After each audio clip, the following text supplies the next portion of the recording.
আল্লাহ তাআলার যেই বিধান সেটা উল্টানোর ক্ষমতা, সেটাকে পাল্টানোর ক্ষমতা কারো নাই। আল্লাহ তাআলা বলেন, ও নারীরা, তোমরা একটা বিষয় সর্বদা জেনে থাকবে, ওয়ালা ইউবদিনা যিনাতাহুন্না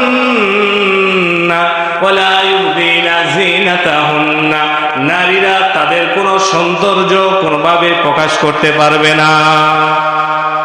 আমাদের ঘরের ভিতরে মা বোন আছে, তাদেরকে জানাই দিব, ও শোনো, পর্দাবিহীন বোরকা ছাড়া বাড়ি যাচ্ছ, আল্লাহ তাআলা স্বয়ং বলছেন, ওয়ালা তাবাররাজনা তাবাররুজাল জাহিলিয়াতিল উলা, জাহিলি যুগে, অজ্ঞতার যুগে যেমনি ভাবে নারীরা পর্দাবিহীন বাইরে যেত, ওয়ালা তাবাররাজনা, ইসলাম আসার পরে, তোমরা মুসলমান ইমানদার দাবি করার পরে, ওয়ালা তাবাররাজনা তাবাররুজাল জাহিলিয়াতিল উলা, তোমরা কিন্তু ওইভাবে অজ্ঞতার যুগের মতো তোমরা বাইরে যেও।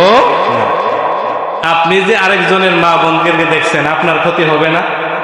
কথা বলেন। কুফা অঞ্চলের একটা ঘটনা আসছে কিতাবের ভিতরে।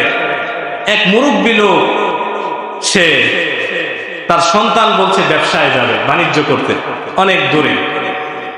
তখন বাবা রাজি হয় না।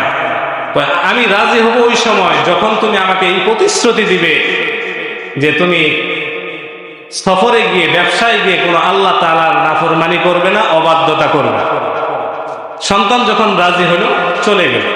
এখন বৃদ্ধা বাবা আছে, বৃদ্ধ বাবা ছাদের উপরে দাঁড়ায় আছে। এমন সময় তার সুন্দরী মেয়ে গেছে পাশের বাড়িতে পানি তুলতে। এমন সময় পাশের বাড়ির যে একটা গোলাম ছিল, সেই গোলাম আসছে, আইসা ওই মেয়েকে ডিস্টার্ব করে। কিছু সময় ডিস্টার্ব করার পরে মেয়েটাকে ছেড়ে এমনি এমনি চলে গেল। কিন্তু বৃদ্ধ লোকটা তাকায় তাকায় দেখতেছে, আর সন্তানের উপর, ছেলে সন্তানের উপর রাগান্বিত হচ্ছে। বুঝতেছেন? ছেলে সন্তানের উপর রাগান্বিত হচ্ছে, এদিকে মেয়ের সাথে এই ঘটনা ঘটছে। তো বেশি কিছু হয় না, একটু সমস্যা করে চলে গেছে।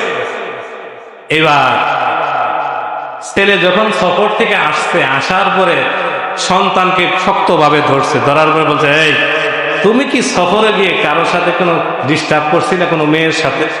কোনোভাবেই রাজি হয় না, কিন্তু বাবা বলছে না, তুমি করছিলে।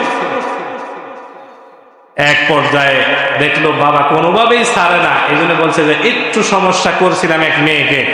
পরক্ষণে আপনার কথা মনে পড়ে গেছে যে বাবা বলছিল কোনো নাফরমানি করা যাবে না, আল্লাহর বিরুদ্ধে কোনো কাজ করা যাবে না, এই জন্য আমি ফিরে আসছি। তুমি যদি ফিরে না আসতা, ওই এলাকা, ওই পাশের বাড়ির হাবশি গোলাম তোমার বোনের সাথে একই কাজ করে। বলেন নাউজুবিল্লাহ।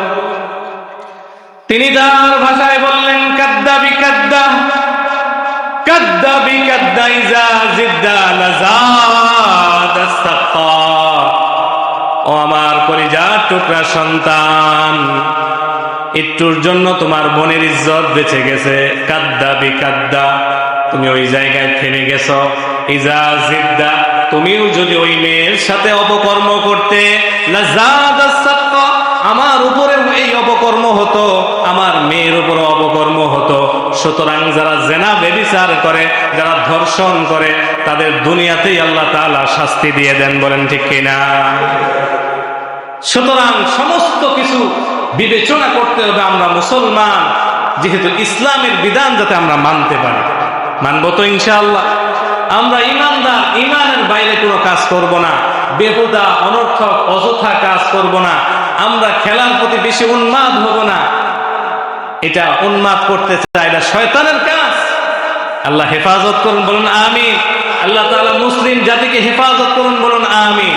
এবং রাসূলের মুহাব্বত শুধু মুখে নয়, অন্তরে, কলিজা থেকে হবে। কলিজা দিয়ে রাসূলকে মুহাব্বত করব। ইসলামের বিরুদ্ধে যে কেউ বলবে, তার বিরুদ্ধে আমরা সোচ্চার ভূমিকা পালন করব। কথা বলেন ঠিক কিনা? তুমি প্রধানমন্ত্রী হতে পারো, তুমি পৃথিবীর সবচাইতে সুপার পাওয়ার হতে পারো, কিন্তু আমার ইসলামের বিরুদ্ধে, ঈমানের বিরুদ্ধে কোনো কথা হলে সেটার বিরুদ্ধে আমরা যাবই যাব ইনশাআল্লাহ। যতক্ষণ পর্যন্ত আমাদের দেহের ভিতরে এক বিন্দু রক্ত পরিমাণ অবশিষ্ট থাকবে, ঈমানের বিরুদ্ধে কোনো কথা আসলে, ইসলামের বিরুদ্ধে কোনো কথা আসলে, আমরা তার বিরুদ্ধে যাবই যাব ইনশাআল্লাহ। আল্লাহ তাআলা আমাদের সকলকে ঈমানের হিম্মত বাড়ায় দেন। সবাই বলুন আমি? ভয় পান আপনারা?